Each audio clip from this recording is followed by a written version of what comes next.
2, 1.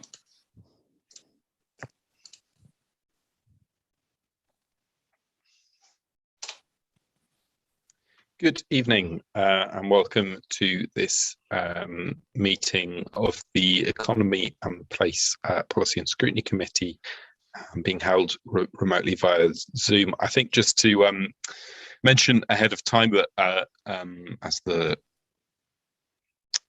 section written on the agenda states, until the end of January 2022, the Council is reverting to holding scrutiny meetings remotely in the interest of minimising any risks to the public, elected members and officers during the continuing COVID pandemic.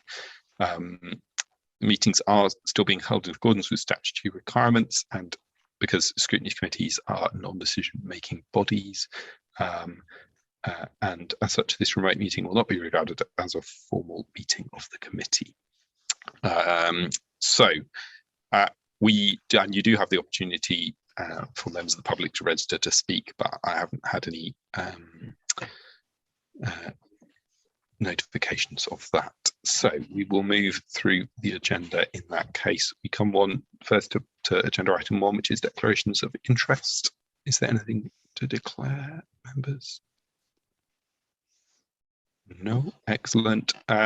We come to the minutes. To approve and sign the minutes of the meetings held on the 25th of May 2021 and the 27th of July 2021. Are there any comments on those minutes? I do appreciate it has been a while since some of those meetings.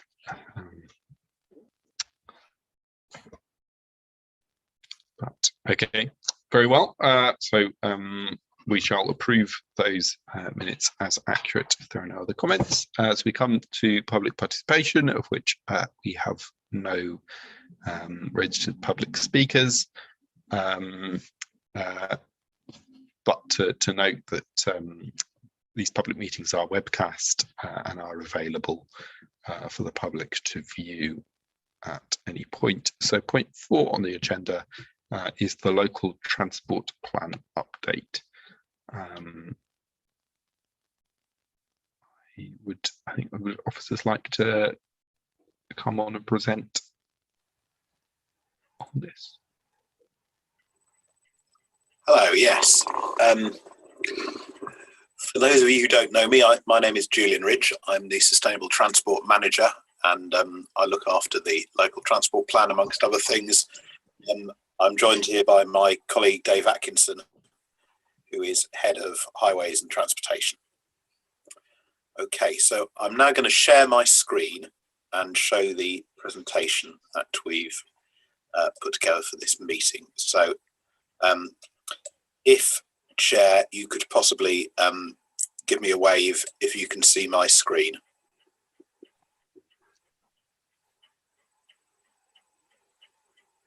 All I can see at the moment is a black screen saying that you've started screen sharing.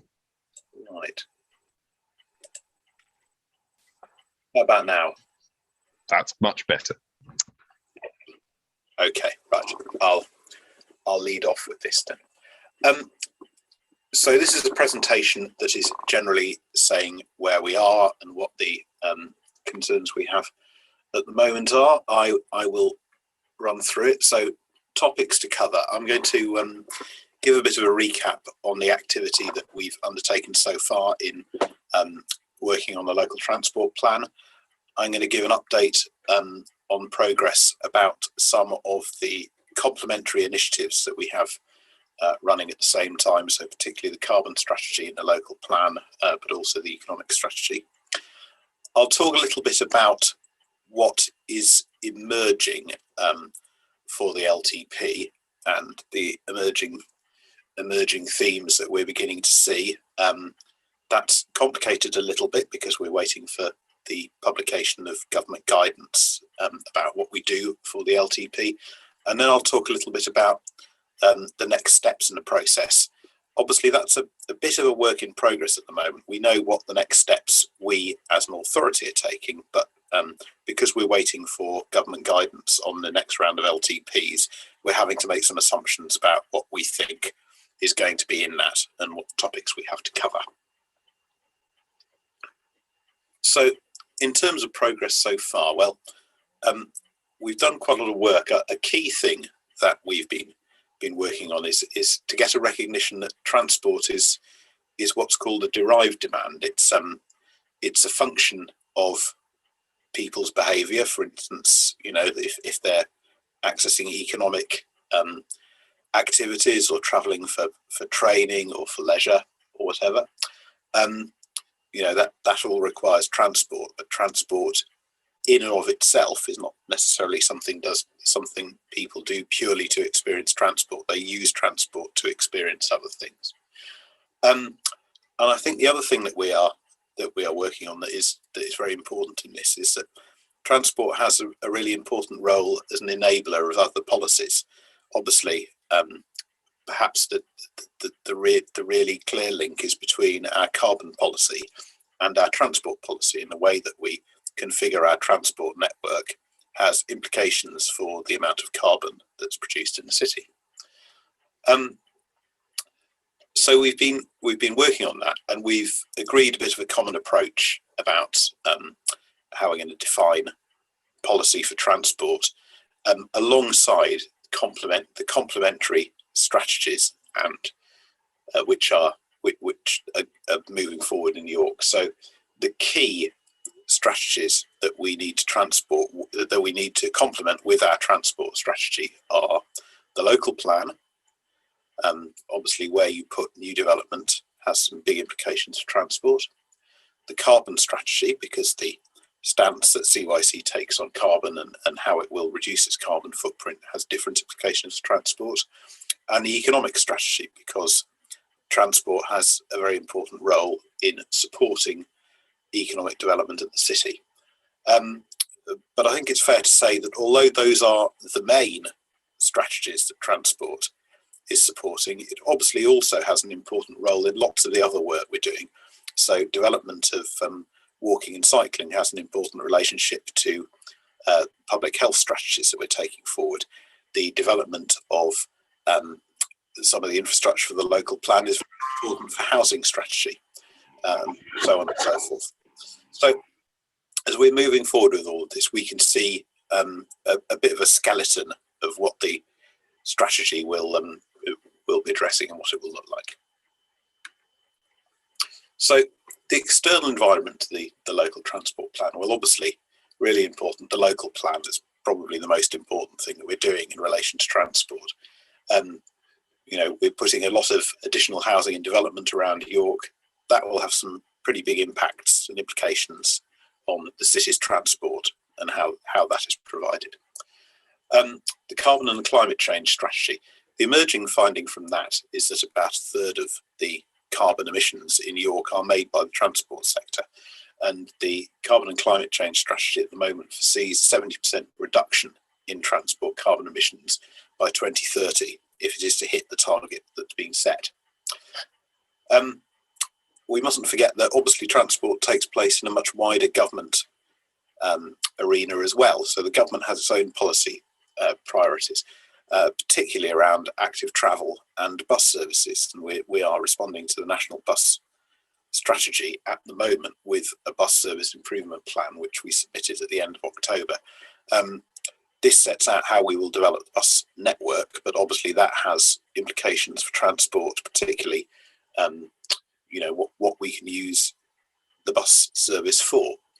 And it is the first of what we've called daughter documents. So these are plans that will sit underneath the main local transport plan, but we'll talk about individual modes. So for instance, buses, walking, cycling, etc.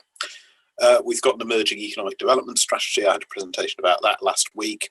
That has some fairly meaty implications for transport, particularly the work that the economic development strategy sees for improving access to training and education for younger people. There's some big implications there, I think, for non-car modes of transport and making it possible to move around the city as easily as possible using walk, bike and bus.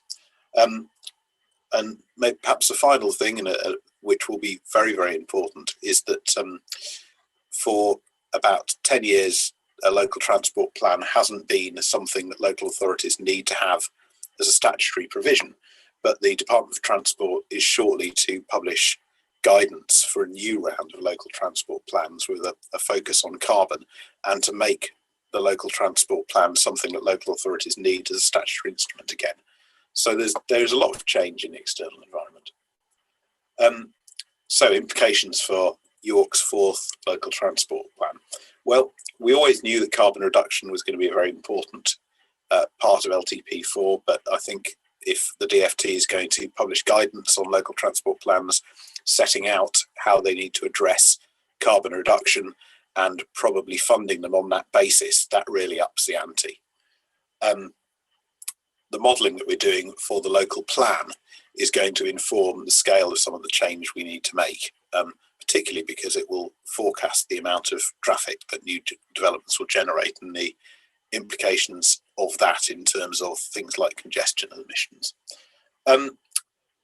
When we started the process of doing the local transport plan for York, we weren't actually expecting the Department for Transport to publish LTP guidance. But now that it has, we can see how that's going to affect the timescale. So at the moment, we're expecting the DFT guidance to come out in February. It's a bit of a guess at the moment. It might be March or April, but February is what the DFT is saying at the moment. That will come out at the same time as the local plan modelling we're doing is available, and that will tell us a lot about the impacts on the strategic highway network. The local plan examination itself, of course, which I'll be helping to support, will be between the end of February and the end of June next year. In terms of where we think we will be with the local transport plan that we have to provide for the DFT, well, if we looked at what was required for the last set of local transport plans, which was in 2011, they had a draft document required by the end of March 2010 and a finalised document after a period of public consultation available a year later. If we apply that in this case, that would imply the draft would probably need to be finished sometime between October 2022 and March 2023, with the final sometime between October 2023 and March 2024. It's speculation at this stage, but certainly I look at those dates and I think about the electoral cycle in York, and obviously, it's going to be quite a critical stage when the electoral cycle is playing out. So in terms of the LTP and setting the scene, what are we going to put in our local transport plan? The key opening section will be all about contextualising transport. A lot of what I've already said about how transport will change in York in response to all these external factors will have to go in this section. So we'll be talking about York's development, the local plan, carbon strategy, economic strategy, the other strategies like housing and public health, where they have a transport implication. We will inevitably, put in quite a large section about York's existing transport asset base. People, I do sometimes speak to people about local transport plans, and they give me the impression it's all about kind of, coming up with monorail schemes and things like that and where that's going to fit. But actually, the reality of a local transport plan is an awful lot of it is about how you manage the existing asset base. And in York, we have an asset base worth hundreds of millions of pounds of highways, bridges, bits of active mode infrastructure, public transport networks, park and ride sites, traffic signals, etc., etc. In many ways, managing that is really, really critical to the LTP. We mustn't lose sight of that. We'll talk in the preamble about what comes out of our big conversation. That's actually providing some really interesting work at the moment, particularly about how people in York seem to use transport in quite a sophisticated way. Lots of people use lots of different ways of getting around the city. 2/3 of the people who answered our questionnaires use the bus network at least a little bit, which has all kinds of implications for how much they know about bus services in York and their willingness to use them. There's quite a bit of work that we've got to do drilling down into that a bit more. And finally, we just have the absolutely bog standard transport issues, which an LTP would always seek to solve. So, issues around road safety, air quality, traffic intrusion, congestion, etc., etc. And we need to bear in mind all of those things in our first section of the LTP, which sets the scene. So, options for the future. In our next section, we'll be considering, what can we do? What's available to us? Somebody described it to me recently as, the transport taps and levers, or transport taps that you can turn on or off, and the levers that you can pull to achieve things. There's quite a lot that we can look at and we can do in York, even though a lot of the things about transport in the city are, to an extent, they're already decided by things like the local plan. But I think crucially, when we're talking about options for the future, we probably at this stage shouldn't be committing CYC to any particular course of action, particularly in advance of the government guidance, because we need to tune what we're doing. We need to get it into the space where not only are we putting in the measures that we think are right for York, but putting in the measures that we think will attract funding. Because at the end of the day, we will need money to do what we want to do, and we've got to set that out in our local transport plan. And I think on the basis of certainly what I found with the bus service improvement plan, it will inevitably become a bit of a bidding document, and we've got to be very aware of that. So we should show, when we're talking about options for the future, we should certainly show what's possible to inform a discussion of that, and that could be very useful. And I think as members, you have a key role in that. And I think in practice, I'm a big fan of evidence-based policy making when it comes to transport. So virtually all of what we will put forward will be informed by lots of the analysis work and the modelling and the consideration of options.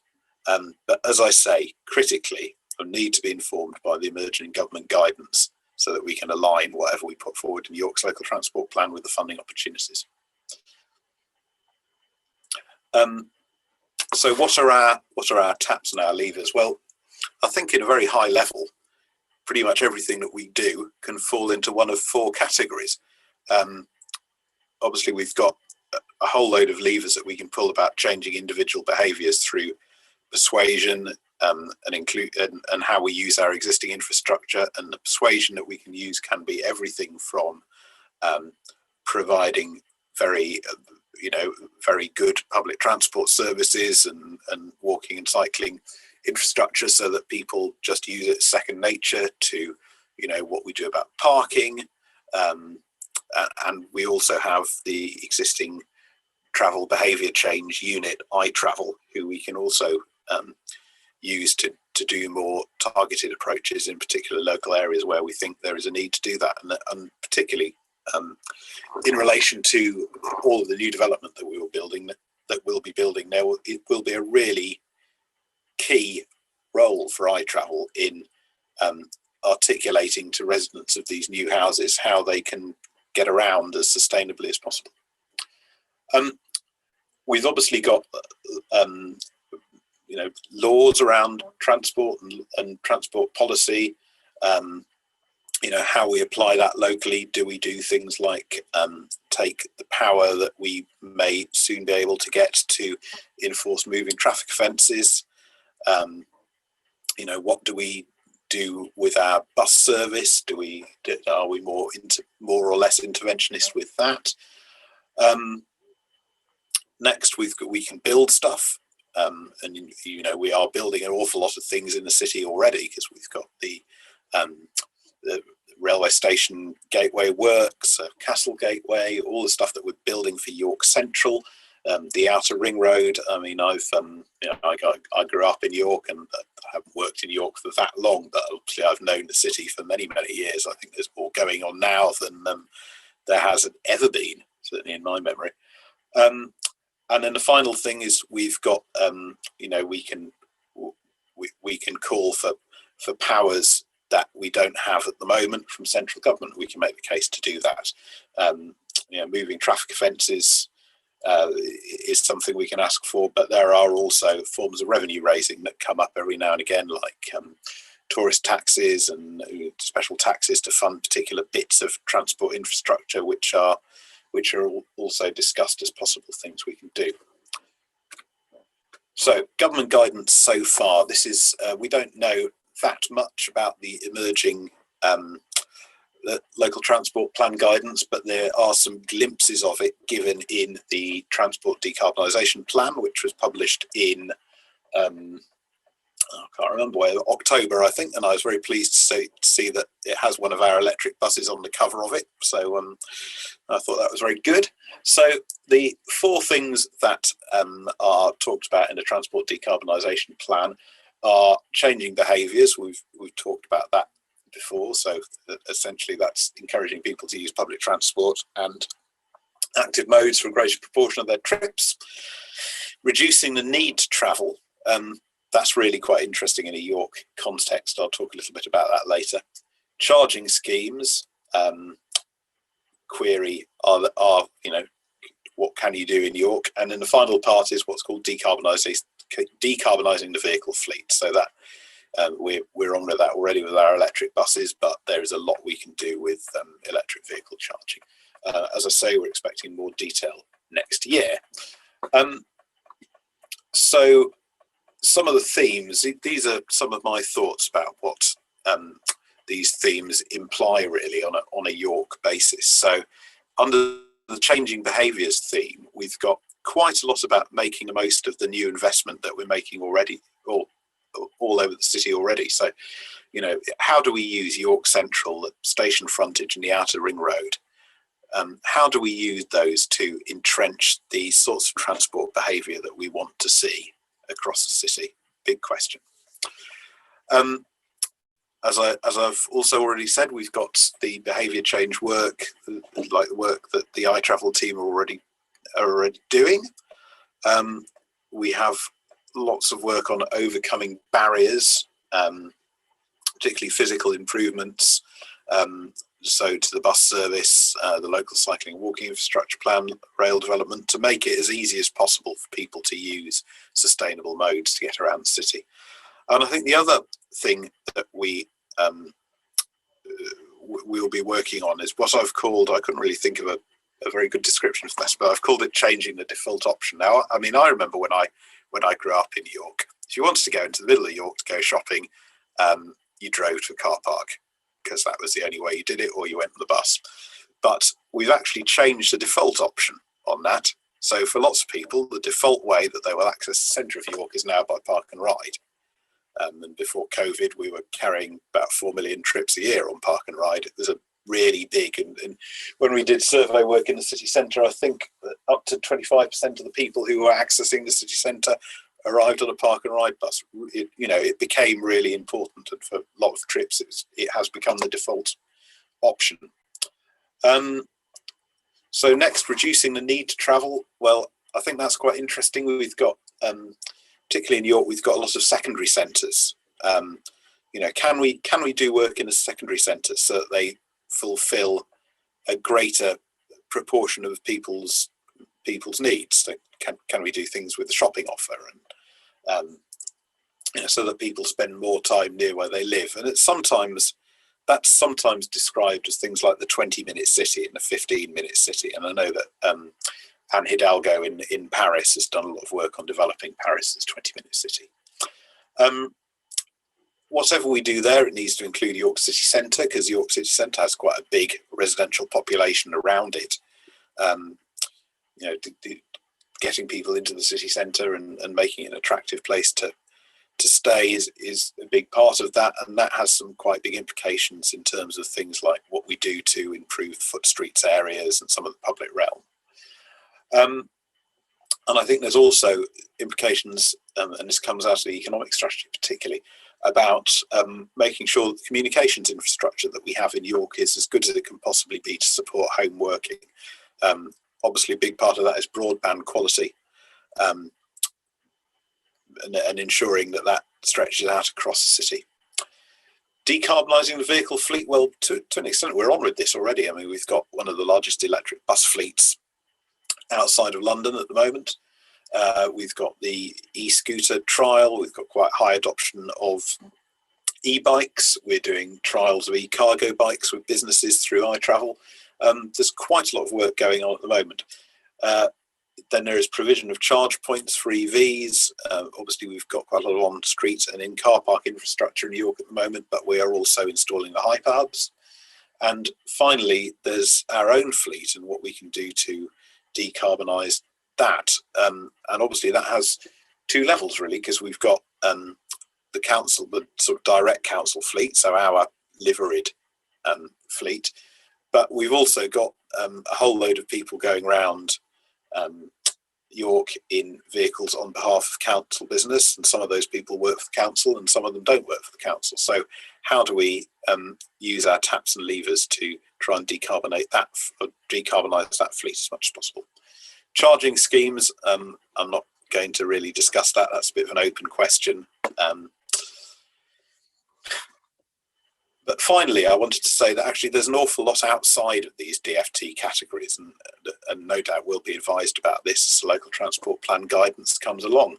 But there's nothing in it so far about all the classic stuff that you used to find in a local transport plan. I mean, I can remember back in the day when local transport plans were about things like fixing broken roads and replacing retaining walls that had damp problems and drainage and viaducts with structural issues and so on and so forth. So we, our local plan inevitably, just because as with any city, there's a whole load of stuff that we own for transport, and some of it has things wrong with it. We will have to be talking about that in the local transport plan, and we'll have to talk about what we do about our assets which are tired or life expired. And as I've said, that has some implications for some areas of the city. Some areas of the city do have quite tired streetscape and urban realm.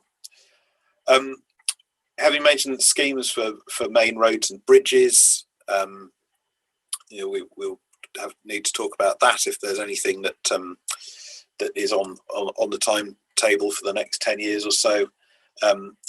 We need to talk about how we're going to embed sustainable travel habits in the new developments, and obviously, and very importantly, we will need to talk about road safety. Road safety is a key part of any LTP.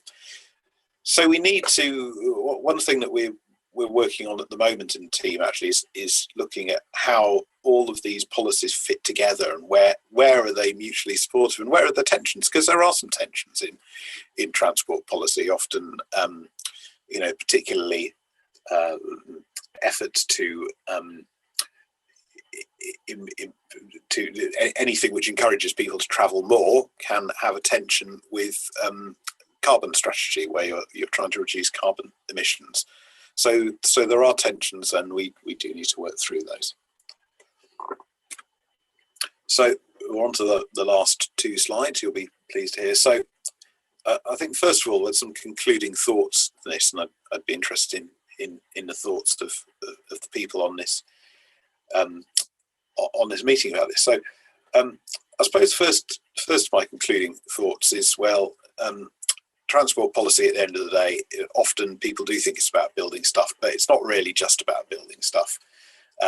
It's also about how you change behaviour, how you apply laws to get what you want, how you get new powers if you think they're needed. We need to think about how we're going to use that in York.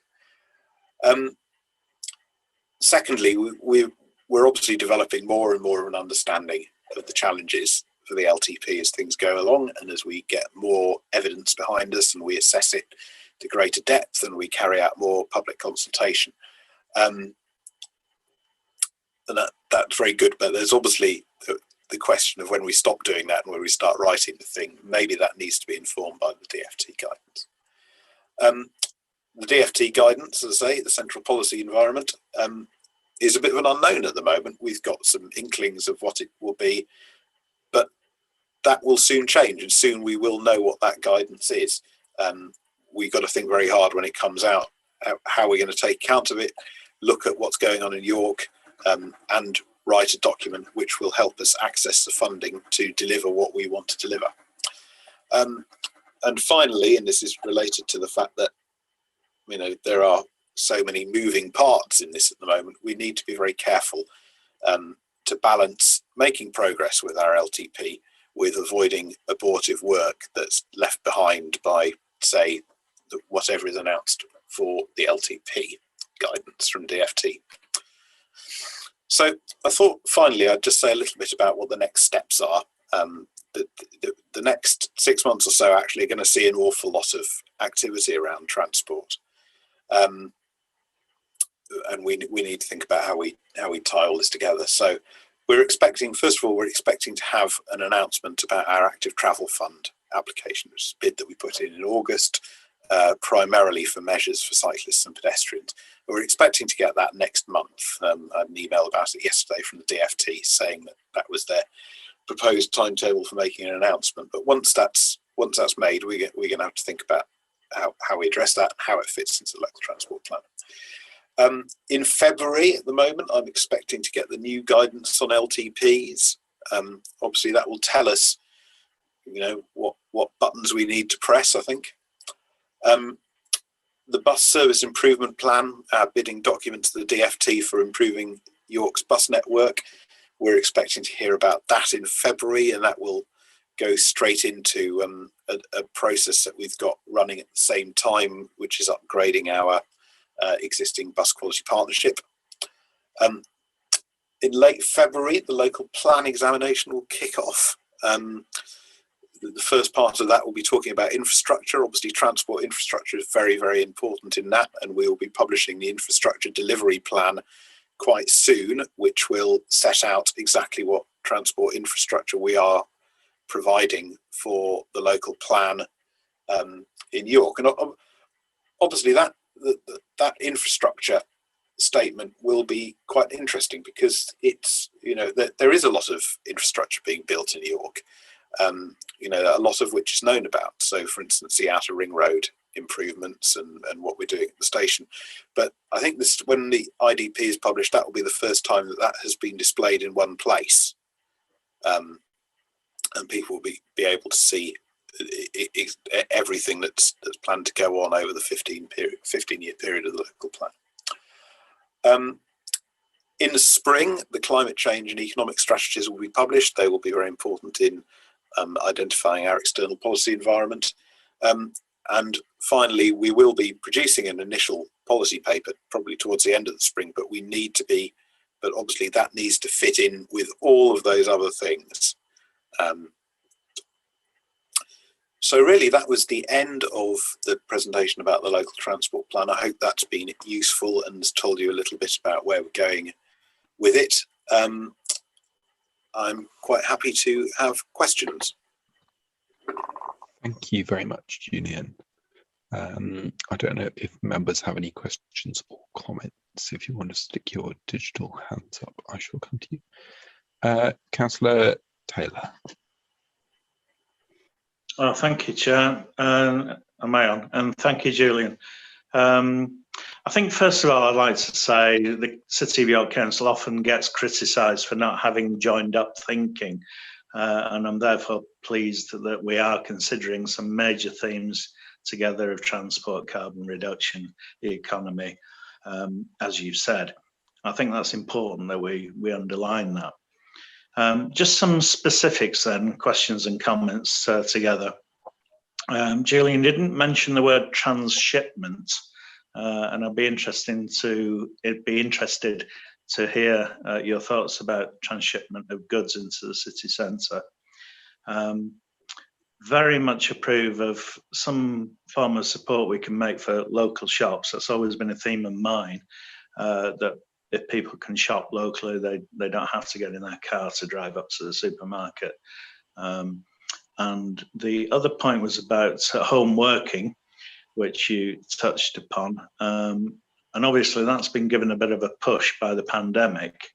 Rather disappointing that the government has earlier instructed people to go back to work and work from their offices, because home working obviously is going to cut down on a lot of unnecessary transport and costs. When it comes to home working, you mentioned broadband. Broadband isn't the only issue. I think there is another issue in that in the UK we build the smallest new housing in Europe, and therefore that means that there isn't often space within new housing for people to have an office at home.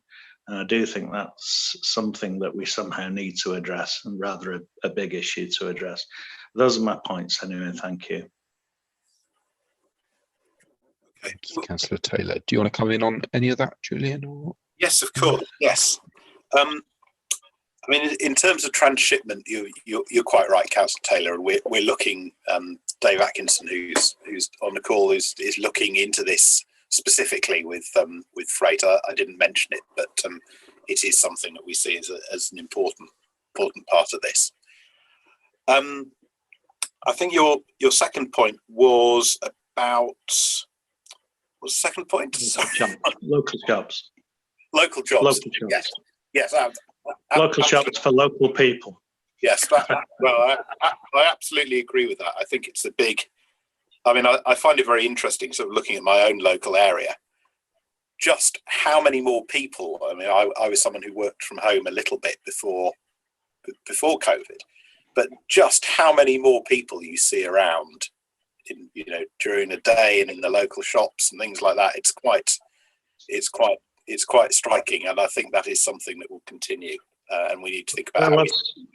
There was some national news about how local shops had boomed during the period of the pandemic, and I think this council has policies to support those larger centres, and that's a good thing. But I think also much smaller centres are important to us all.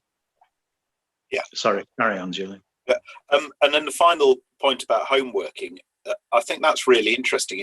It's going to be interesting to see how that plays out, I think, over time, and whether some of these strategic sites that we see in York, will they be providing places that aren't in people's homes for them to work, but aren't offices either? I mean, we don't know, but if you live in one of these places, would you, well, anywhere, are we going to end up in a situation where you go off to like the office, but actually the office is a building, and you go there and there are a whole load of people who work for different employers in that place, and so you get the social aspects of working without necessarily being co-located with your colleagues. It's a very and I honestly can't tell you how I think it's going to go. It will be very interesting.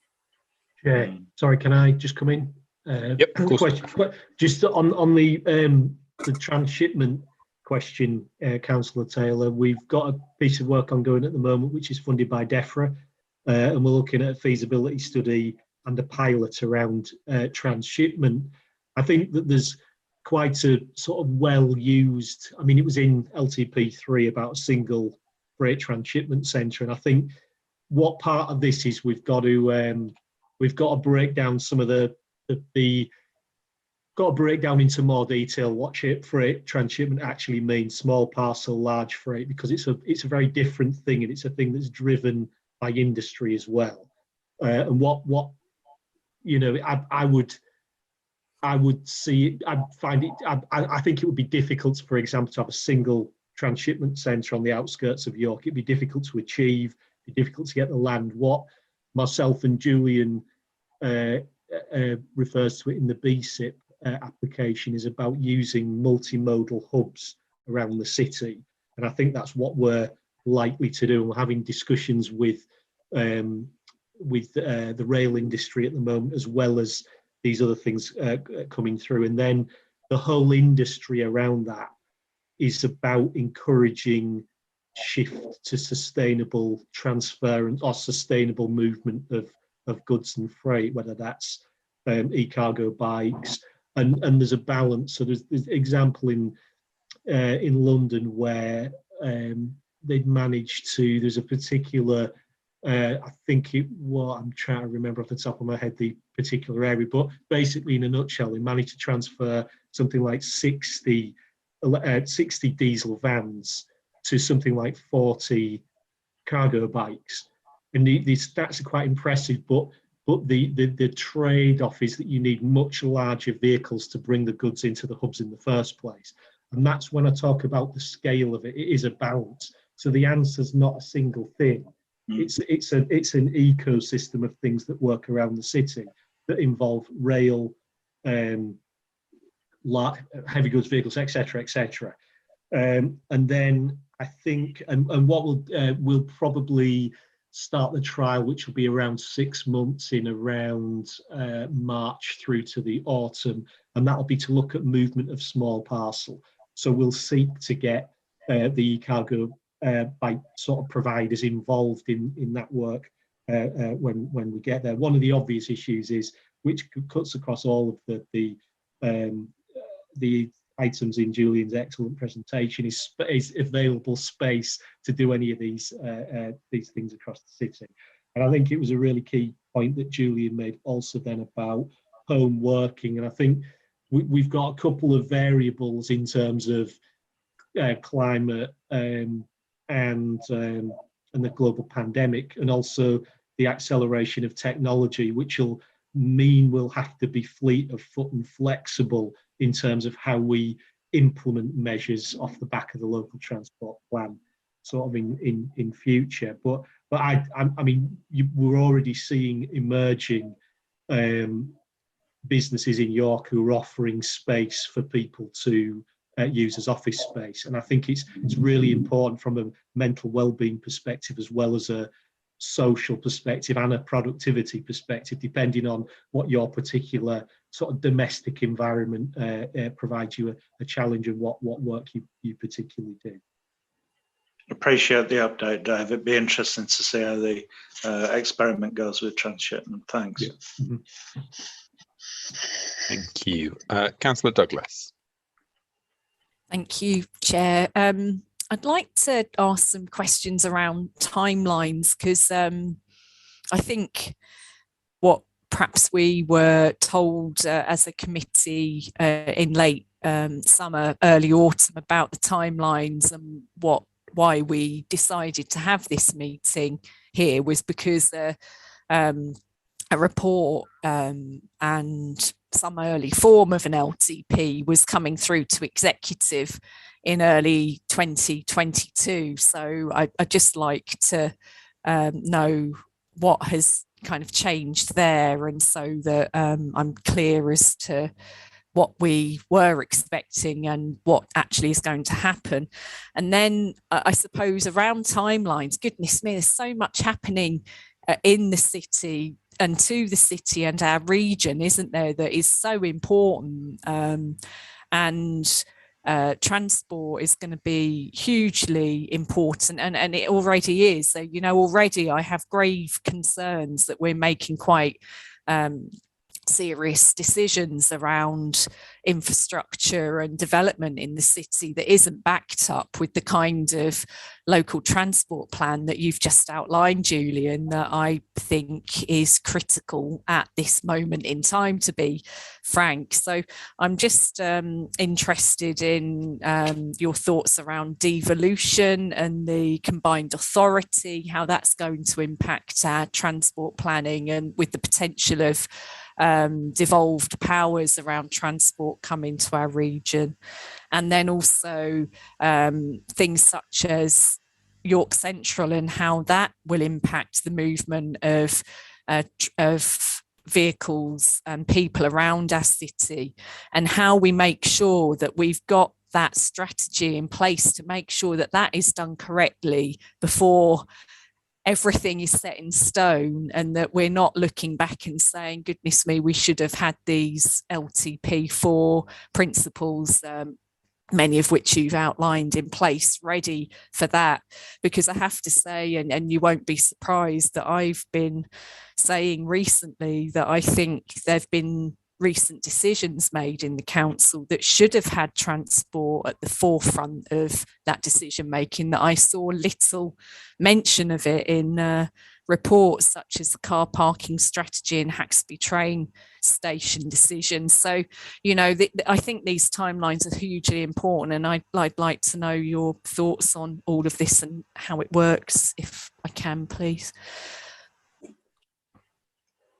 I think the big thing, I don't know whether Neil wants to say something. So I think in terms of the time frame, so I'll deal with that first. Absolutely, the complexity that you've described, I think, has impacted the timeframes for the delivery of the outline, the strategic papers to executive in the first quarter next year, and that's also been, I think, now reflected also with the DFT announcement as to requirement for a local transport plan, and so that's clearly going to influence our thinking.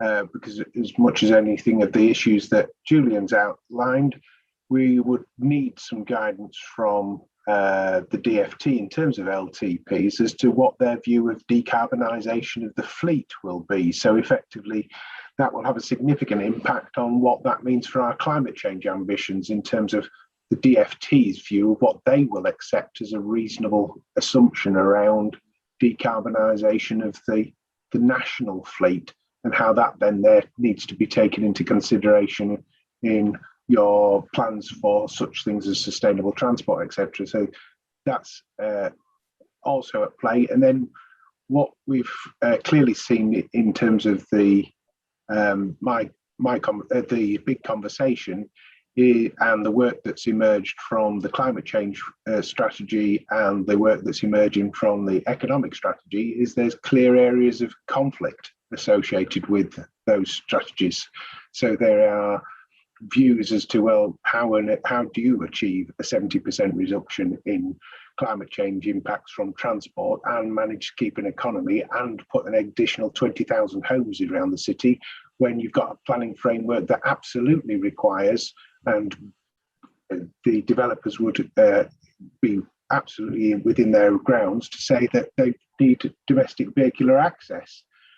Alongside sustainable transport, they will need domestic vehicular access because there's no proposals at a national level to provide bus services to every single community in the country running every 15 minutes. So the question for everybody is there, how do you get from A to B? And predominantly that form of transport is the car when it comes to non-regular journeys. So there's an awful lot of complexity there in terms of just within York, and that's what's caused that sort of not delay, but that ongoing work and a greater degree of work that we're doing. And I expect the work that Julian's talked about in terms of the next steps, that we will start to come back to this committee to talk about, well, what's your view as executive, as scrutiny, and we'll be having the same conversations with the executive as to how do you wish to balance the priorities of climate change, economy, and social well-being and social mobility, because they are conflicting priorities, and you have to strike a balance within that. So I think that's predominantly that response. In respect of devolution and the bigger pictures to respect to the city, it's clear from, and it's just worth noting that the transport powers that we see in other mayoralties generally reflect that those mayoralties cover former metropolitan borough areas. So metropolitan borough areas in 1985 were disbanded.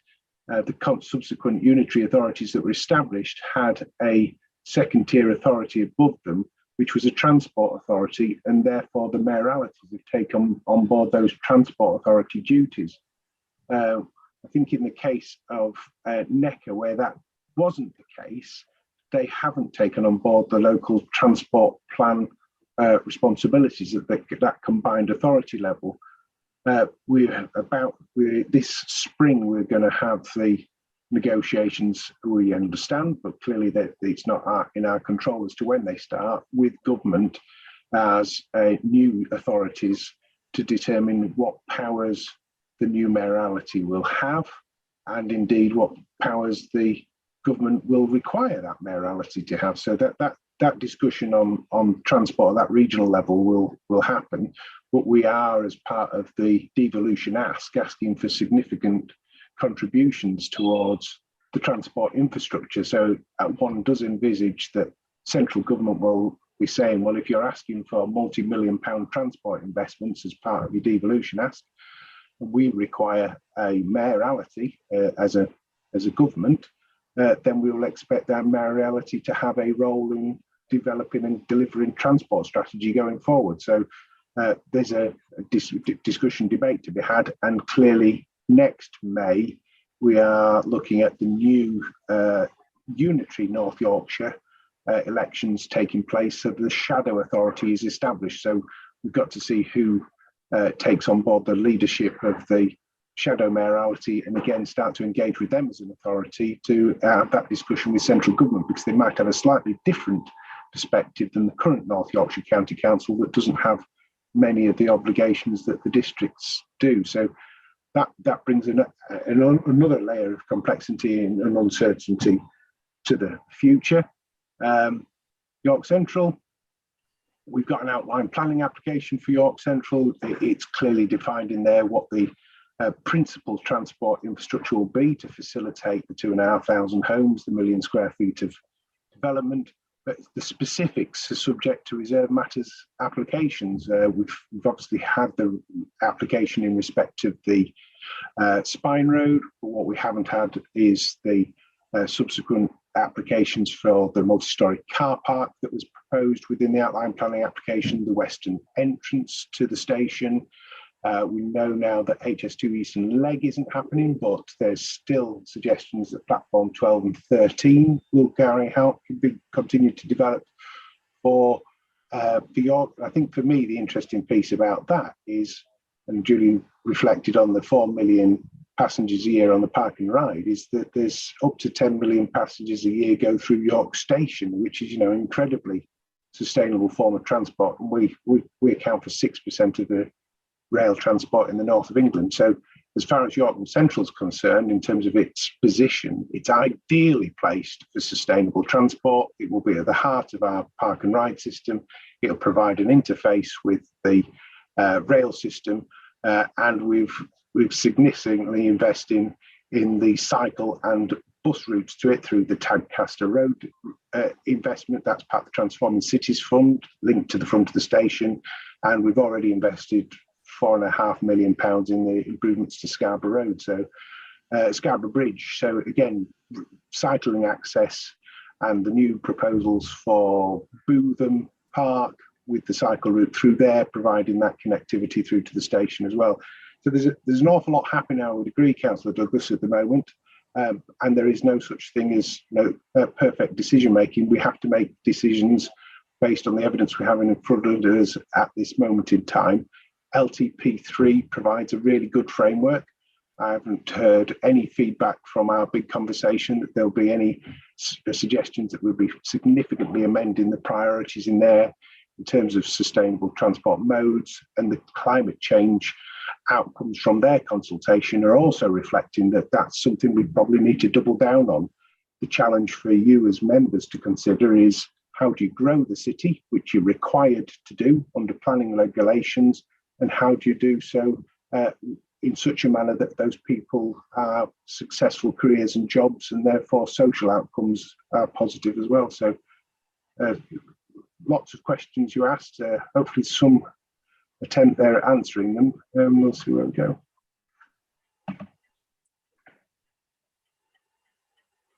My apologies. Councillor Douglas, do you want to come back in briefly, and then we'll go to Julian? Yeah, sorry, I just have a quick supplementary. So on the report we were told a number of months ago would be coming through to executive in early 2022, said it's strategic papers. What can we expect in that? I'm just at this point a little unclear as to what's happening through the executive process. Just wondered if you could clarify that a little bit for us so that we all understand what we're contributing to at this point. Well, it's the timetable that Julian indicated. So what we're proposing over the next 2 to 3 months as we get the LTP guidance, etc., is that we're not pausing. We will actually, there's a huge amount of work happening at the moment. So we've got that infrastructure delivery plan.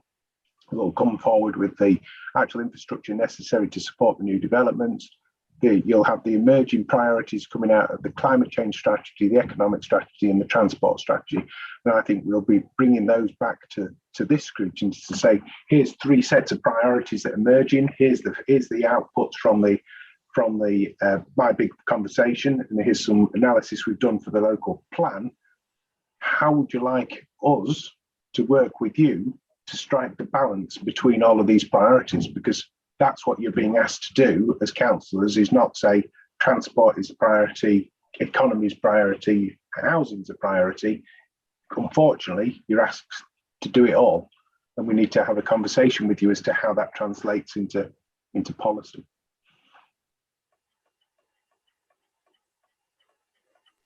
Julian, did you want to come in any of that? It's all right if not. To be honest, I think that Neil has said pretty much everything that I was going to say. I mean, the main point that I would stress, which is something that Neil said anyways, is just to make the point that, you know, we are working on LTP4, but while we don't have it, LTP3 remains in place. And actually, LTP3 was delivered in 2011, and it's got on a 15-year time scale. So, you know, it's still got quite a bit of time to run. Actually, there's nothing in LTP3 that we've one of the first things we did in preparing for LTP4 was to do a really big review of LTP3. There's nothing in it that we would fall out with now. The main issue with it, and in many ways this is actually quite a good problem to have, is it says we're going to, you know, deliver Scarborough Bridge, and we're going to do something about the A1237, and we're going to improve the area around the station, and we're on with quite a lot of it. It's, you know, the principles are still sound, but the list of projects that we've still got to deliver is beginning to dwindle a bit now. Thank you. Councillor Fenton. Thank you, Chair, and thank you, Julian. Just a couple of questions about the sort of potential scope of LTP4. One issue is transport accessibility, which I didn't pick up from the presentation. Just, is that something that LTP4 will address specifically, or is that something that will be more of a feature of the sort of the daughter documents, the bus service improvement plans, local cycling and walking infrastructure plan? It'd be helpful if you could say a bit about what the intentions and ambitions are in terms of accessibility of transport. And the second one is car parking, and the extent to which it is likely to sort of define the strategy, the overarching strategy of car parking within the broader context of a local transport plan. Obviously, there's been discussion recently about the strategic review of council car parks, which I didn't read as a parking strategy, and I know others have referred to it as such. So I just wondered whether the extent to which that strategic review of council car parks, whether a next stage will be within LTP4 in terms of parking as one of these the levers and taps that you referred to. It'd just be helpful to have an idea as to how that is likely to play out. Thank you. So the first one about accessibility, yes, it's really important, and I suppose there's two ways that accessibility plays out across the transport network. So there is accessibility in the sense of getting around the city, and then there is accessibility in terms of you know, getting on and off individual modes. And, you know, I mean, I've seen the article earlier this week about accessibility to some of the paths through the barrier systems at Hob Moor. You know, that is another form of accessibility. So I think in terms of the general principles, they will be set out in the main local transport plan document. But then the more detailed work about, you know, well, what does that mean for our bus network, and what does it look like, and how much of it do we provide using conventional services, and how much do we use you know, demand responsive travel, and, you know, all that information will be in the DORS documents. So for active modes, for example, you know, there will undoubtedly be work on accessibility and making accessible active modes more accessible, and that will be in the local cycling and walking infrastructure plan. So, but you are right. I mean, accessibility is critically important, and I think particularly the tie-in with the economic strategy and the fact that, you know, for younger people there is a need for them to access employment opportunities and training, and be able to travel around the city very easily, you know, in a way that probably wasn't so normal in more traditional forms of education and employment, where you were either just in education or just in employment. And you know, that has some really big implications for accessibility. To address the car parking question, I mean, it is definitely a lever that we look at. It will be interesting to see what the LTP guidance from DFT says about car parking. But I think we mustn't, you know, we mustn't also lose sight of the fact that, you know, as a council, certainly in the city centre, car parking is more than just a transport policy instrument. It's actually really important. It ties up sites that we might want to use for other reasons, but it also provides access for people wanting to get into the city centre for certain types of trips. So I think it all ties together like that. And can I just add to that the car parking strategy will need to, or the approach to car parking will need to take into account those climate change ambitions and the economic ambitions, because clearly you were all very cognizant of the fact that when we looked at the Castle car park, there was incredibly strong representations made from city retailers and hospitality businesses that provide a huge proportion of the city's employment and income, as to their concerns around the reduction in car parking capacity. So the question is, how does the local transport plan facilitate that economic activity, reduction in carbon emissions, and also maintains a vibrant economic thriving city centre? So it's an interesting challenge, and I think that's part of that discussion that we were hoping to move on to, and the complexity that we hadn't necessarily thought through those 5-6 months ago as to, well, yes, it's all right. And I think what we've manifested now is we've manifested the tensions. The question that we're wrestling now with as officers is to how we now then present those tensions to you in a way that allows you to make the decisions on behalf of the residents of York and the future residents of York, in the case of the local planners, to the balance that you're going to strike between them. Because there's many levers, and it's not straightforward stuff. So really looking forward to those discussions in the new year. Absolutely. Worth remarking too, I think that the council has its own economic interests in that area as well as businesses do. Councillor Hook. Thank you, Chair, and thank you, Julian, for that report. I was a bit concerned to hear that the bus service improvement plan's already been done, and because I never knew about that, I assumed that was part of the transport plan, and I was looking forward to reading it.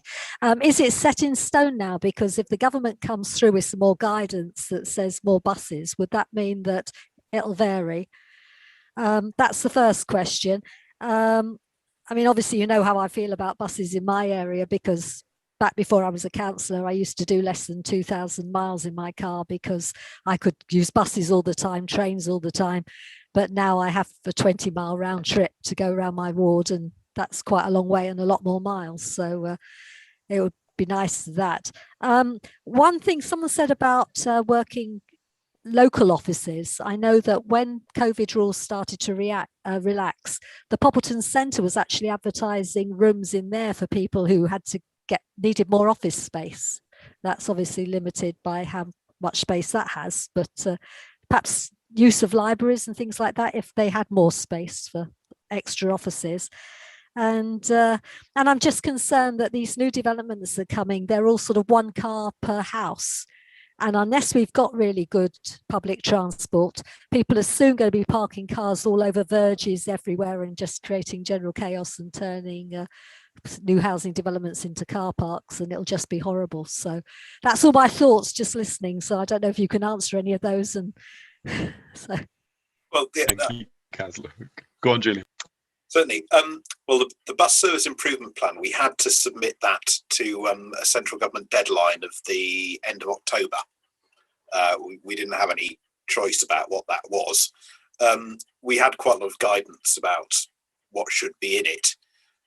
You're right. Now I reflect on it, it would have been jolly helpful for them to have told us what the LTP guidance was before they told us what the mode-specific guidance was. But we live in the world that we live in, I suppose. But I mean, there's a copy of it on, within the iTravel pages if you want to look at it. So it's a publicly accessible document, or you can Google York Bus Service Improvement Plan, and it will take you to it. In terms of home working and home offices, Julian, did you just want to mention the review periods for it? The bus service improvement plan? Yes, of course, yeah. We're expecting to hear. I mean, our bus service improvement plan it's quite an ambitious plan. It includes a bid for about £48 million worth of measures, which are a mixture of things like bus priorities, electrifying the bus fleet, upgrades to the park and ride network, improvements to service levels. We should be expecting some kind of announcement about February as to what extent we've achieved funding for that.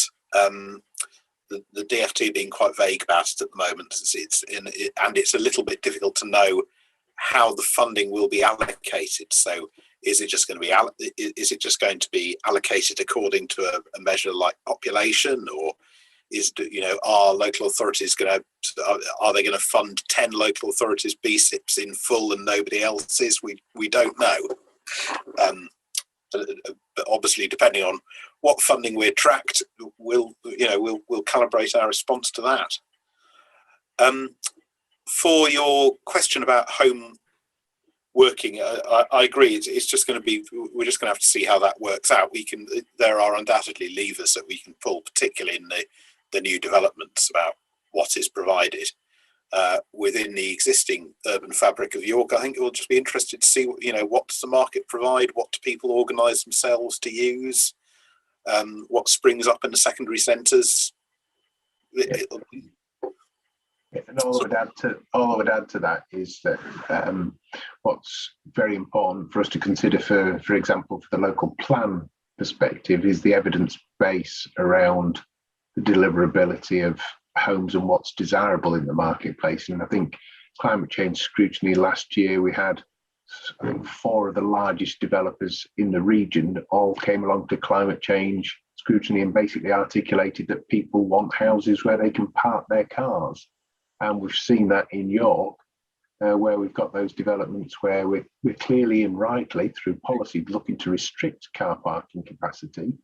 We have had altercations where the police have been involved because residents are effectively, their behaviours aren't changing, they are bringing cars to it. So we need to double down and understand what that is, but equally also reflect that we've got to move with society. We can't effectively, we don't have the powers as local government to just direct people not to own vehicles. So it's a challenge that you've got to face on behalf of the community. We've got to take them with us as well. I think also I think also the comment that you made about making sure that buses weren't held up by cars that were parked incorrectly. I mean, a lot of that is about design of the new developments, and we do work with the developers to try and minimise things like that happening. But you're right, it is an issue. Thank you. Councillor Pearson, please. Thanks, Chair. Yeah, I guess I'm asking this coming from a perspective as a transport planner by trade. I'm interested to know, harking back to a decision I think that was made by executive probably 6 to 12 months ago now, which was to invest in some new modelling software and a set of modelling suites for transport. And I just wondered if there's any update on progress there and how that modelling facility might feed into the development of the local transport plan. Of course, yeah. I mean, we use it all the time. So, and I might rely on you to come in with me a little bit on this, Dave, because I'm not quite sure of the history of it. But we have we've recently procured something called a VISM model, which is a strategic transport network model. It was validated about 6 months ago after quite a long development period. I think was it partly funded by the DFT, Dave? Yeah, it was. It's part of the STEP project. Yeah, it's part of our STEP project. It is a very powerful piece of modelling software. It replaces an old model that we had called Saturn, which was also a network model, but some of the data in it was being left behind by events. We're using the VISM model extensively for the local plan. We're currently remodelling all of the development scenarios within the VISM model as a key process to help with the evidence base that we need to provide to the examination. So that is telling us, we haven't got the model runs yet, but it will tell us things like where the links where we're expecting traffic to increase, what that will mean for congestion delay at particular junctions. So we're using that extensively. We also have what we call the real-time model, which is a much simpler network model, also provided through the STEP program. And that uses things like inputs of traffic counters across the city, mobile phone data showing how individuals are moving down particular corridors in the city, and allows us to try and optimize the urban traffic control system in real time. It's a pretty advanced piece of kit, and it's something that not very many other local authorities are doing. We're looking at ways that we can extend that at the moment to the public transport network, so the buses can identify where they are on the network. Late buses can be identified specifically and then get given a little bit of signals priority to try and bring them back on time. So there's a lot of work going on. I mean, there is also quite a lot of work going on with what are called microsimulation models, which look at particular junctions and particular links in the network. We're building microsim models at the moment of the sort of Mount, Blossom Street, Queen Street area, Wheaton Road, Fulford Road and Grimston Interchange. So there is an awful lot going on to try and understand some of these smaller areas in a bit more detail. Yeah, Thank you, Dave. Do you want to add anything? Yeah, that was spot on, Julian. I was going to catch up on some of the points. Yeah, I think Councillor Pearson, you'll know what the environment around modelling is in terms of from a transport planning perspective, and it's not. There's a number of different tools we use in terms of modelling, but what Julian's described is like what our industrial modelling for the benefit of everybody else. Our industrial modelling is done through these two pieces of software. The real innovative part of the real-time model is, I talked about a little bit about technology a few minutes ago and didn't really elaborate, but knowing that vehicle to infrastructure communication that we don't have, we can start to get and build into real-time models through the real-time model, which, Julian used the example of public transport, but you could use a number of different things that would allow us to project forward a few hours, see what the network's going to do, see how we can direct on parts of the network and things like that. And crucially, probably when we get 5 to 10 years in the future, which is sort of critical in terms of the path of carbon reduction and things like that, but we'll start to see more advanced connected and autonomous vehicles. So at the moment, you see on the net, you will see a lot of people have connected vehicles now without knowing it, and the connected it will perform some kind of communication, but we'll start to see that advancing more and more. We'll start to see potentially autonomous decision making on the network as well. So where Julian suggested about changing signal timings, that might be automated based on the communication from vehicle to infrastructure, which is it's a little bit of a step beyond modelling itself.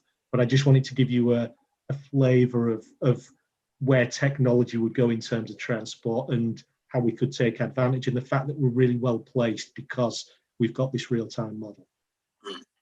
Thank you both. And just for the benefit of the public, there's been some discussion in the chat as to the spelling of that product, which is Vissim, V-I-S-S-I-M, in case you were interested. Councillor Pearce. Oh, just a second. There's two, just to be confusing. There's Visum, which is the network model, and that's V-I-S-U-M. And then there's Vissim, which is they're both developed by the same software company. There's Vissim, which is the micro simulation model. So that's what you'd use if you were looking at, say, Fulford Road on its own. Right, okay. Clearly they need a marketing department. Councillor Pearson. It was just a supplementary, just because obviously, working in the your modelling is often only as good as the data you can put in, and I just wondered, how are we collecting the data to be able to inform our strategy? Because it's been particularly difficult during the pandemic, obviously. But I just wondered, what data sources are you using? Well, we took the initial matrices that came out of the Saturn model. We updated them through a fairly widespread data collection procedure in 2019, which admittedly is pre-COVID. I think we're waiting for advice from the DFT about how modelling should be updated to reflect the impact of COVID. We've got some very initial work on the model called Tempro, which is what we use for background traffic growth, but in terms of matrix modelling, we haven't received anything yet. One final point actually that I was going to make earlier was actually to also say that it is quite possible when the DFT publish their guidance about LTP4 that may well come with some mandated models that we have to use for it. And certainly in the past, they would quite often release bits of modelling software alongside the LTP guidance, and I see no reason why this would necessarily be different, particularly because of the focus on carbon. Just sorry, Dave. Chair. Just a quick follow up. We had initiated a piece of work around trying to break down just trying to make the description of modelling in transport terms a little bit more digestible in terms of diagrams and things like that. So we'll bring that forward and share with the committee. We're aiming sort of in January to give a better description of which the models are, what they're called, what they do, what other models we use, etc., etc. I think just on a point of the point of what data sources we were using, we use floating vehicle data, which is basic mobile phone data, but crucially through a pre-project step, which was called Ibaraka, we proved that we could use floating vehicle data, which is basically a piece of data that's floating around the network, as reliably as we could use fixed signal data. And it probably doesn't mean an awful lot in the grand scheme of things. It doesn't mean a lot because it's quite a technical thing, but it could have a potential impact on the cost of on-street infrastructure and data collection and a number of other things like that. So there's a lot of exciting things being done around modelling, but I do acknowledge that I think as a team we probably need to describe it a little bit better to allow a group, scrutiny groups and et cetera, to be able to engage and ask us questions around it. Neil, do you want to come in very, very briefly? Very briefly, just to pick up on some of the discussion that just happened there. What's also happening as well as the mobile phone data is that all new cars that are on the UK market have now got a SIM card in them, and also we've been required to move by DFT to a national a national database for the purposes of TROs and traffic management. What they're starting to do is effectively join all these pieces of databases together, and you can start to see that they will get automated traffic flow requirements coming through from, as Julian says, so it becomes one national network. But what you can see is beyond LTP4, and we might probably need to put a nod to it in LTP4. What will future councillors will be sat around is working out how algorithms work in their city. So which are your priority streets and which streets are not prioritised, and what you will allow vehicles to cut through. Because again, when you start to think about speed limits outside schools, speed limits across the city, etc., if your car physically won't do it in those areas, like the tier scooters, so the tier scooters at the moment, you can travel up and down streets in the city, you put that tier scooter into our foot streets, and because it's geo-fenced, it won't go at any sort of speed in the foot streets. If you can imagine that with cars in the future, across the city, you will have decided where those geo fences are, where you can park your car, what the charge is, and it'll start to, that's the sort of direction of flow. Then you start to say zebra crossings, etc. The cars will know that the button has been pressed, they'll slow down and stop you physically going over the space. So all these things like traffic calming measures may disappear off our streets in the future because vehicles just physically won't be able to go at any speed in those areas. So it sounds a bit sci-fi, but actually, if I'd said about what the quality of the mobile phones we've all got in our pockets just in the early 2000s, everybody would have gone, well, that sounds sci-fi. We're literally talking only 15 years ago. So it is that fast, and it is heading in that direction. And I just wanted to highlight that we can see that. Just follow up a point Neil made, Chair, just about the TRO stuff.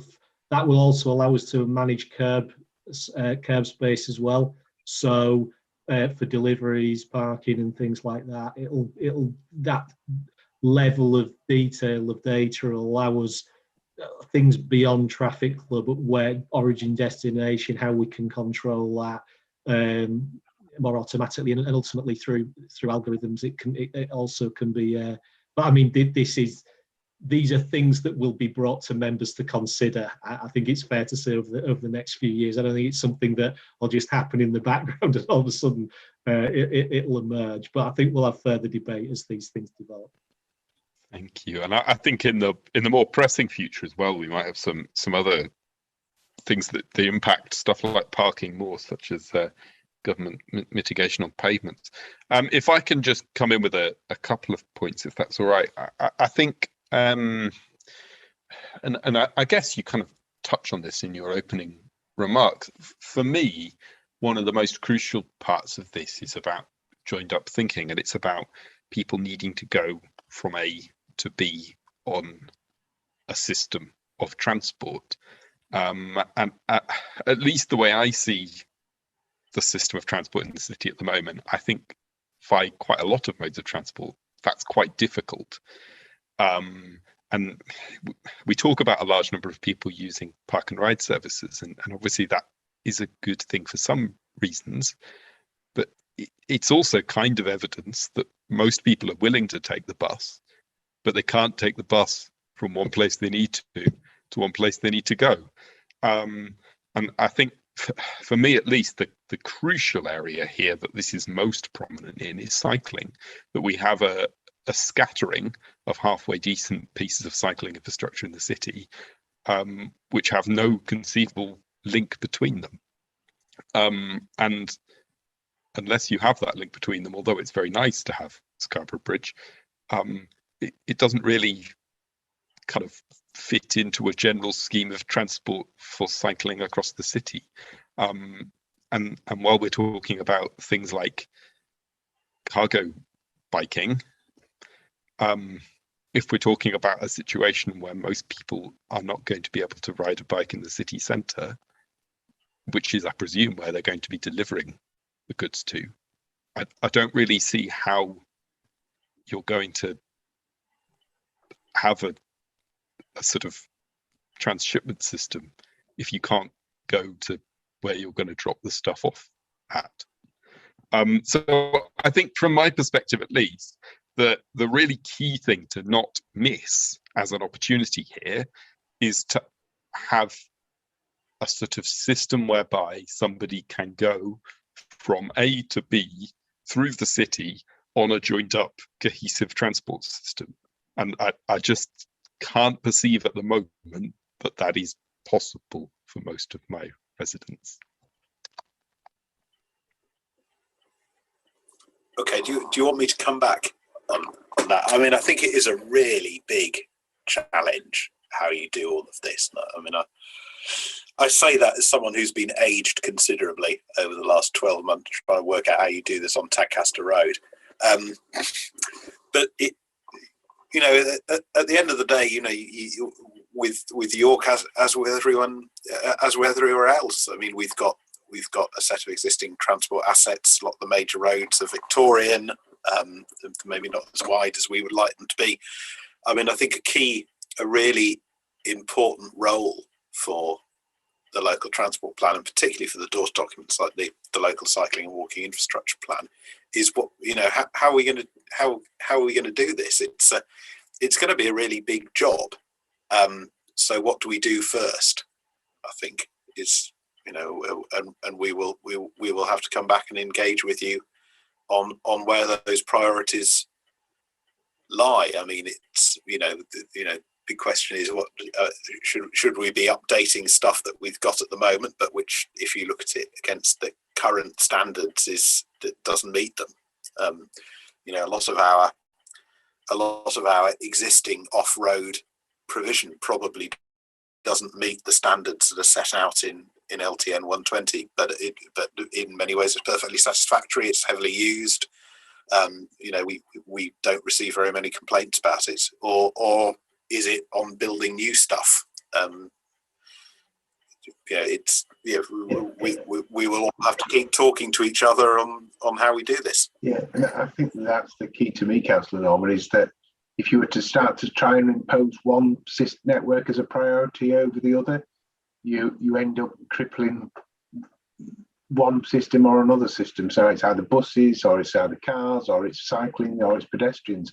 So everywhere it ends up, not everywhere, the vast majority of places, it ends up as a compromise, which we will need yourselves as members to provide micro decision making. As we've Tadcaster Road is a classic example. We will have to strike a balance in a framework, because I think to an extent it kind of speaks to the problem there too as well, though, doesn't it? Because fundamentally an integrated transport system should be integrated. It should be that modes of transport flow into each other to allow you to move around a space. Is that not kind of part of the point of an integrated transport system? Yeah, in an ideal world, absolutely. And I think we've got a lot, we have to try and aspire to that ideal. So York Central's a really classic example in the station, where you've got 10 million people rocking through it every year in terms of trains. We're making sure that the park and ride interfaces with that, as many of our park and ride services interface with that as possible. There's some really ambitious cycling storage provision at that location, and we're making sure that we can get the maximum out of the network to connect to it in terms of cycle provision. But clearly there are areas of our highway network as you travel towards those nodal points that we're creating, such as, you know, Tadcaster Road, where you travel down the length of the road, and compromises have to be made on those journeys, and that's a reflection of the nature of infrastructure. We could take up an awful lot more land, as our European colleagues do, in terms of their post-war development. But we are a relatively small, highly densely populated country. We don't have the opportunities of the vast spaces of some of our European and North American colleagues. Take the point. I do would I will move on, but I would briefly say that I think it's important to remember all of our routes into the city as important thoroughfares, and I would be remiss without mentioning the horrendous state the whole road is in from any perspective of trying to travel by bicycle, foot, car, bus, whatever at the moment. Very well. We shall move on. Thank you very much, officers, for that report. If you don't have anything further that you need to talk to in the meeting, please do feel free to escape and enjoy your Christmases. But we shall move to item 5, which is the Finance and Performance Monitor 2 report, which I'm assuming, Patrick, you're going to speak to for us. Yeah, thanks, Chair. Evening to everyone. The report presented to the committee tonight covers the second Monitor Finance and Performance report for services that report into this Scrutiny Committee. It summarises data that was considered by the Executive on the 18th of November last month. From a financial perspective, the report identifies a potential underspend of £53,000 across these services. This compares to a forecast overspend of 267,000 at Monitor 1. Although at that point we did assume that the budget would be brought in online. It's important to remind members that the forecast was made using information at the end of September. You recall that in the first quarter of the year, the country was still primarily in lockdown. The government did provide financial support to the council through a £4.4 million general grant, but it was also compensating the council for lost income. And as I reported at the last scrutiny, that there was quite a lot of lost income in the first quarter, particularly around parking, commercial waste, and we have assumed a contribution of around £670,000 from those two income sources. The second quarter has seen a significant increase in income levels, particularly relating to car parking. Use of car parks in August, for instance, was the highest level that the council has ever received. In July, the council identified the 4th highest month in its history at that point in time. As I mentioned before, the Directorate is heavily reliant on income from sources such as parking, commercial waste, commercial property and planning. The net budget of about £20 million equates to, give or take, £50 million worth of expenditure and £30 million worth of income. So that's what we're managing on a sort of annual basis. The overall financial position for the Directorate is therefore very heavily dependent on income levels throughout the year. The report also provides performance data at Annex 1 across the council plan themes. The report identifies where new data is available, such as percentage of vacant shops, bus usage and cleansing issues, and you'll see in Annex 2 the KPI dashboard. Hopefully we can answer any questions that members may have. Thank you very much, Patrick, and thank you for that report. Do I see any hands of members with questions? Councillor Fenton. Thank you, Chair. Just a quick question on paragraph 9 at the top of page 15. There's reference to an overspend 277k on commissioning, design and facilities management. Just wondered if anybody could say a bit more about that in terms of particularly the commissioning design bit. I'm not entirely sure what that means.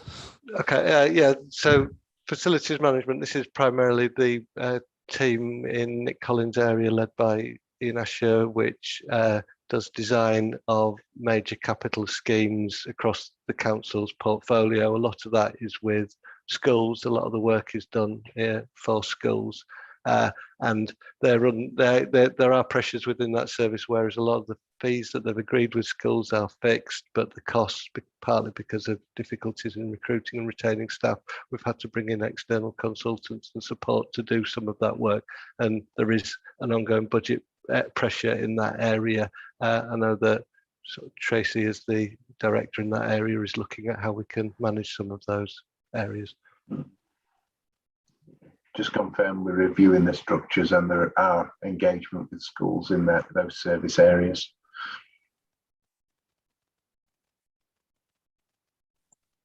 Thank you. Councillor Douglas.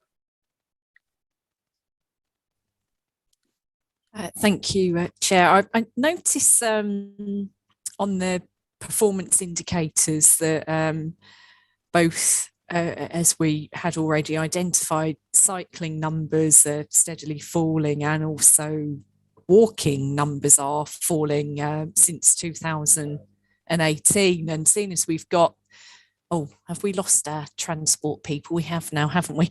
I just wondered what the factors were that were being identified around cycling. I think we are starting to think more heavily about, but what about the walking? That seems unfathomable to me, to be honest. I see Julian is still with us. Do you want to come in on this, Julian? Yes, of course. I was hoping to escape. So I think last year is such an outlier. I think it's, obviously I think about things like, what happened with the university, which wasn't here for quite a lot of time. The schools were out, the big drivers of pedestrian movements for 4 to 6 months of the year. I think all those things will have caused reductions. The other thing I think is critical is about how we actually count, how we actually collect the data. We have a network of counting sites that are set up on the basis that people travel into the city centre and they go to work and they shop, and a lot of that behaviour didn't happen. So I think about my own commute and my own use of travel. I would have undoubtedly have been picked up by lots of those counter sites if I was travelling normally, but I bet I've scored very few hits in the last 18 months from them, and but I still go out for a walk every day. Yeah, I think I'd just give my own personal anecdote, because I was travelling into York every day, so I wear one of these. Counts my steps. Pre-COVID, I was averaging 3 million steps a year. This last 2 years, I've averaged 2 million.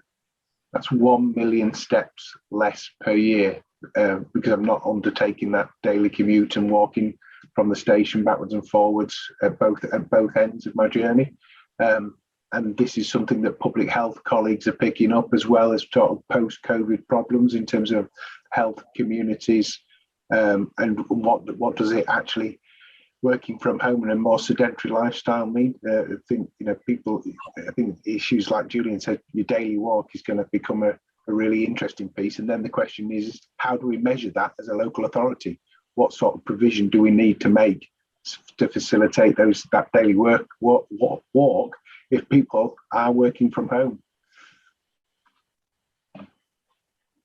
I take the point. I would also, however, point out that there have not been as dramatic falls in bus or car usage. So it does seem sort of an exceptional. Bus usage was down 75% last year. It was absolutely enormous. But we have been seeing more significant long-term trending falls of declines of walking and cycling, haven't we? Looking at these statistics. Well, I've written a paper about this. It depends how you interpret it. Cycling, which is the thing that I've looked at specifically, it peaked in 2014-15 when we had the Tour de France. So arguably you could see that as a real outlier of a year. It has fallen since then, but it's fallen from a very high level. In 2019, it was 10% higher than it was in 2010 when the baseline was set. Obviously, there's lots of conflicting trends going there. So if you just say that 2020 was so strange, we'll just ignore it. I think there's it's still the overall picture is actually quite positive. Walking, I haven't looked into, and I would need to look at the stats to make a judgment about that. Okay, thank you. Councillor Fenton. Thank you, Judge. I suppose just to follow up on that, I suppose we've all got experiences of how our activities in 2020 differed. I probably cycled more, but I certainly didn't cycle the routes I used to cycle, so I've no idea whether I triggered any counting points. I probably didn't.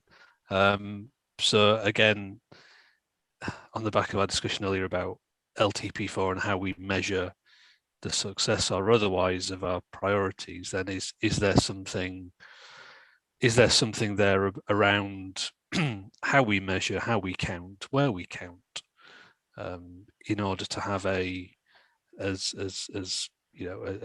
good an idea as to whether the interventions that will eventually be decided on are actually being effective? I think you're right, Councillor Fenton. I think there's an interesting challenge for us there in terms of things like the floating mobile phone data. You know, can we start to use the floating mobile phone data to identify people on bikes? You know, it's just the nature of things that most people are now carrying a mobile phone. So we've got to start to look at, I think, as on whole system approaches to measurement. But again, just reflects, you know, a view and approach, and something you've got to consider very seriously as members is how much data do you gather to manage a system and a network.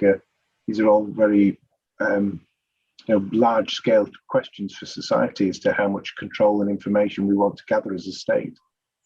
If I can just add in there, Chair, as well, the statistic in the appendix is talking about walking to and from the city centre, but as you discussed earlier in your meeting, a lot of the journeys are now being undertaken within the suburban area where this data won't be getting picked up. So there will be significant less people commuting through walking into the city centre than they would have done historically. There'll be a far more walking in the local area and vicinity, which isn't getting picked up in these statistics. I'd also just make the point that generally the DFT are getting more and more focused on monitoring and evaluation. So I would be really surprised if the local transport plan guidance doesn't come with some quite prescriptive requirements for us to count certain things and monitor certain things. York is very good, actually. We collect lots of data. We collect more data than we have to.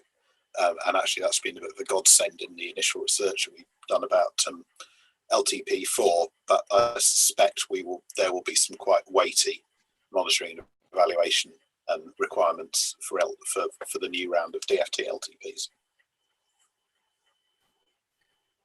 Thank you. Councillor de Gaunt?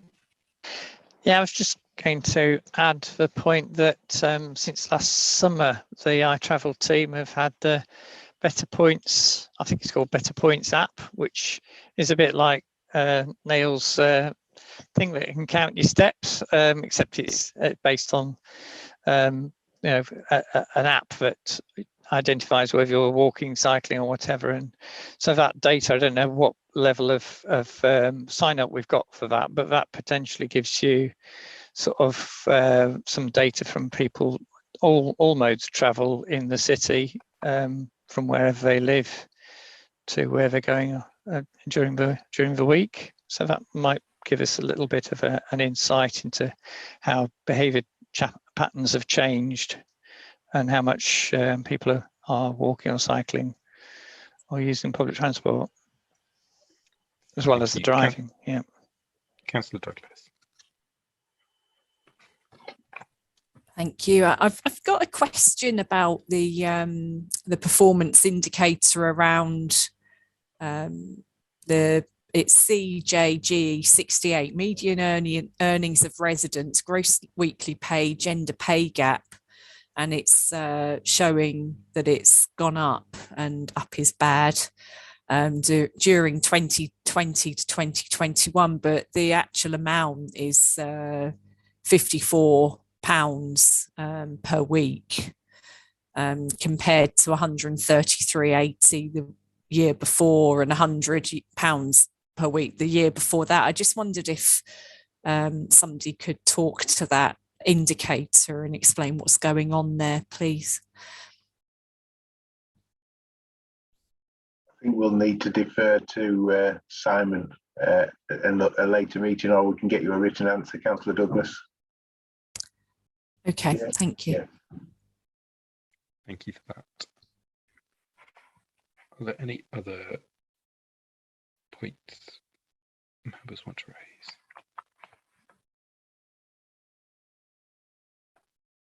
No. Okay. Well, thank you very much for that report, Patrick, and for coming to answer questions, etc. on it. So with that, we come to the work plan that we have on agenda item 6. I think at the moment we're working on some review points on this. Neil?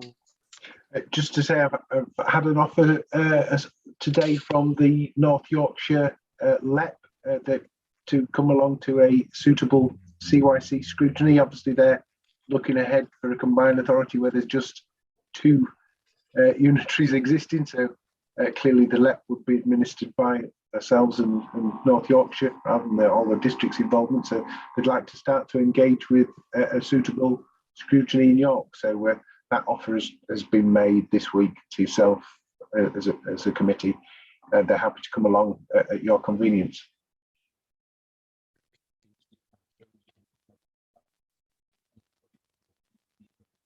Plan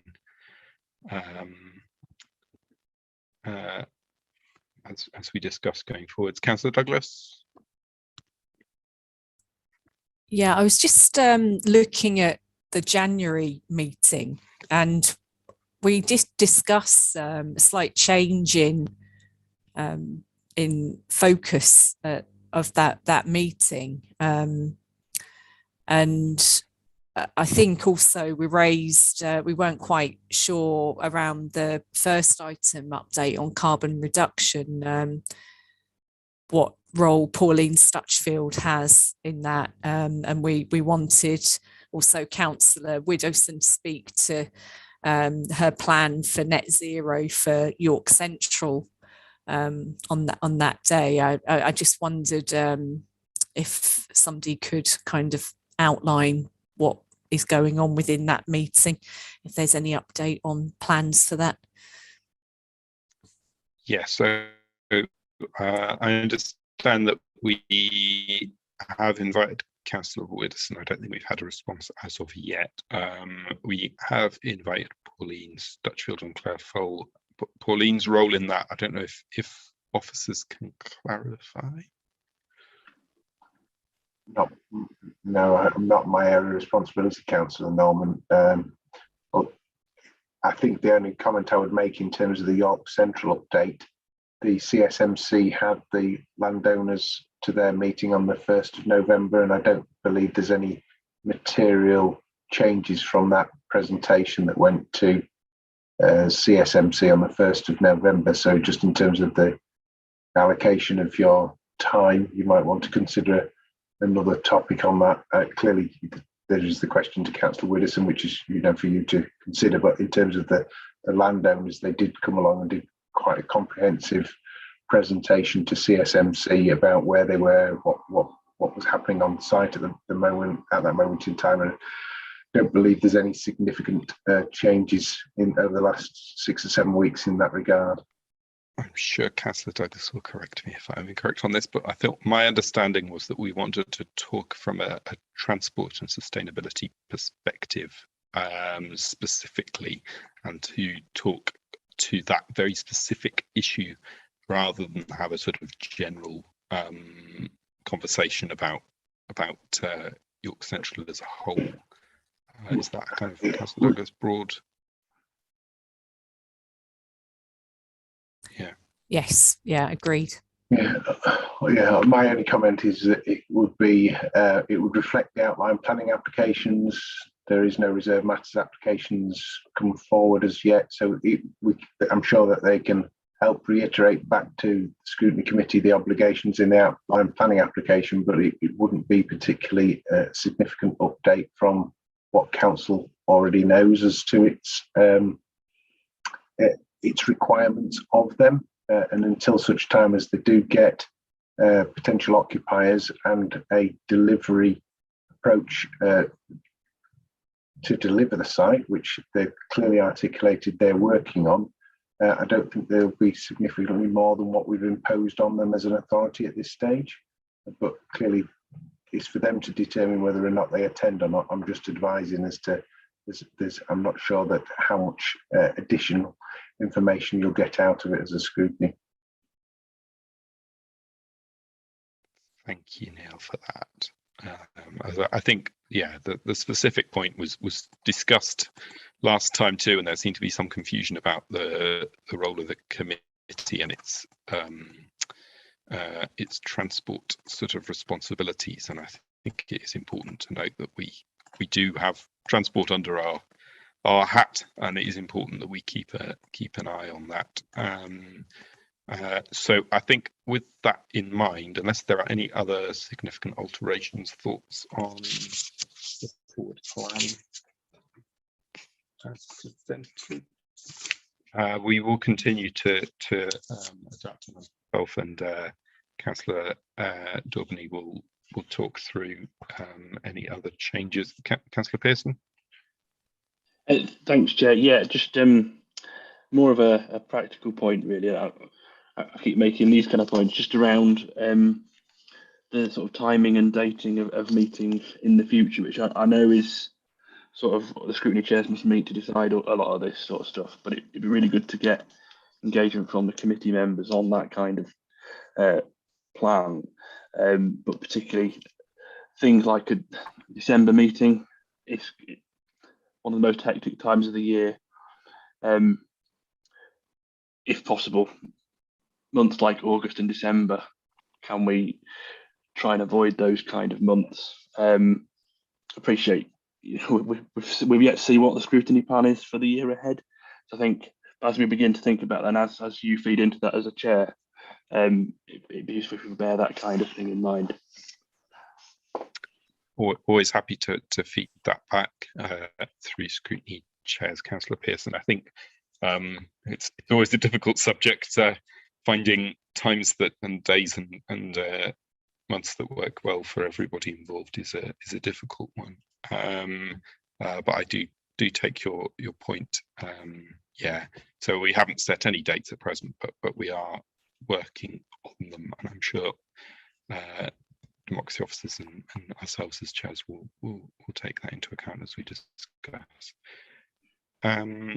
Is there anything else further?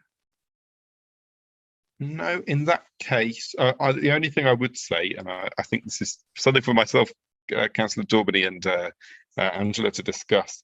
I think at the moment in March we have a Make It York update at a forum meeting. I think my inclination from the committee was that it would be preferable for that update to be in public. And so if that is the case, I would perhaps suggest that we move that to April, if that's not too late on either that, or we'll switch the forum in the public meeting. But I think as myself and Councillor Daubney would discuss that going forwards. Does that make sense to everybody? Fabulous, fantastic. Well, in that case, I have no urgent business, so that concludes this scrutiny committee. Thank you all of you for attending, and officers for your contributions and help, and our technical team and democratic services and everybody. And I wish you a very happy festive period.